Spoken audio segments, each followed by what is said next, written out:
What's going on, guys? It's Chris from Cashunt. So what we're going to be talking about here is ideas for a scavenger hunt for kids.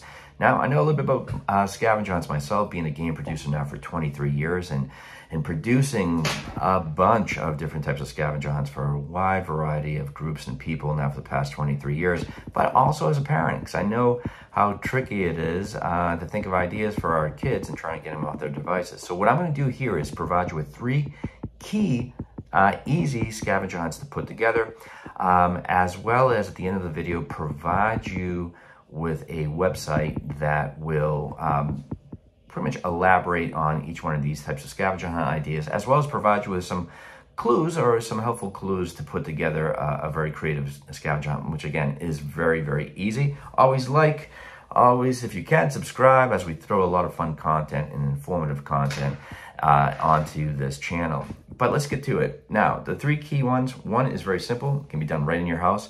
And it also just takes one little trip to one place, and that is like a party city. Now, party city, if you go into that, you have a wide variety of different things out there as far as, putting a party together, but we're not looking to do that. When you go into one particular section, there's always these little bags of, gold coins, stars, toy soldiers, just a wide variety of different things. And it's really simple to do this particular way of doing an indoor scavenger hunt. Well, you would get, let's say if it was gold coins, right? They usually come about 50 in a packet. They're usually about $2.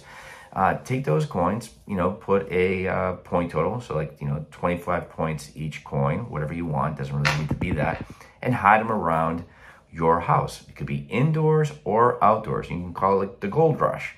And simply what you do is you, on a piece of paper, write down the location or a vague location as to where those gold coins are. So it could be like, behind a DVD of Beauty and the Beast, or behind the tree next to the fountain in your backyard. And you want to put a time limit to it. So depending on how young the kids are, I wouldn't go any more than an hour, but I wouldn't go any less than 30 minutes. And give them the list, divide depending on how many kids you have, or if it's, one or two in the house, like siblings, just give each one a list and have them go around and try to collect as many coins as they can. And, whatever they bring back within 30 minutes or an hour wins. And always have like a nice little fun prize, something. It doesn't have to be, anything extravagant again, but it just keeps them really active and interactive in regards to the house and on the outside, and have a real fun time. And with that being said, they're rewarded with something in the end. The other thing is, obviously if you it depends on where you live. If you're in a wooded area, a nature scavenger hunt, that's really simple.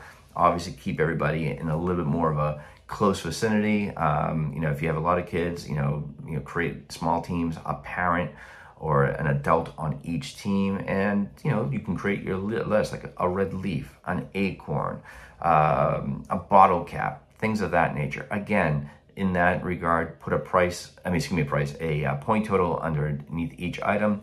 Whoever brings back X amount of items, obviously calculate it, and they win. Again, something like that, I wouldn't go actually less than an hour, because depending on the wooded area. And what I will always do in that regard is scout that area before you go and see if it's safe terrain and that type of stuff. The other thing I would probably mention is a museum, which is really cool, because a museum, depending on the type of museum, it could be an arts museum or a science museum. What I always would like to do is go to that location prior, if you're thinking about doing a scavenger hunt there, and really look around the museum, have a notepad and pencil or pen in hand, and start looking at the paintings. See what the painting has. Does that painting happen to, the person in the painting hold something, let's say an apple per se, or if there is a particular form of art that has, let's say that it was a sculpture that was made out of wheels, how many wheels are in that sculpture, or, who created that piece of art, or whatever the case might be. And when you go in that museum, you can then have the information to create your museum scavenger hunt. Obviously, you need admission to go in, but it's a very educated type of scavenger hunt. The kids will love it. It's not like a humdrum type of walk through a museum. You actually have them learn something. It becomes memorable. so they can write the answer in. If you can, you want to print out like a questionnaire to each one of these items that you find. I'd say put about 20 items on a list, or it could be a photo scavenger hunt in regards to the museum of particular art pieces. Again, you do not want them to, be running around or anything like that. Again, it's a fully interactive, but interactive experience game, but nothing that, it's going to cause them to run around or whatever. It's just, again, something more educational. So those are my 3 key scavenger hunt ideas for kids. The website I would always go to, which is great, is called The Spruce, spruce.com. It'll give you some information and also some clue ideas onto these scavenger hunts. It's really easy to put in if you're creative.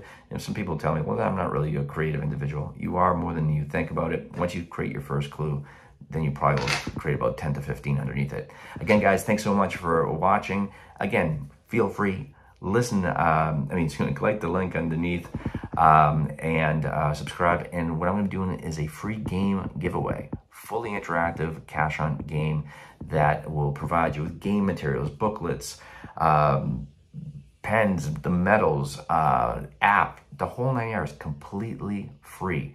That giveaway will be at the end of this month. So feel free to subscribe. Thanks so much. And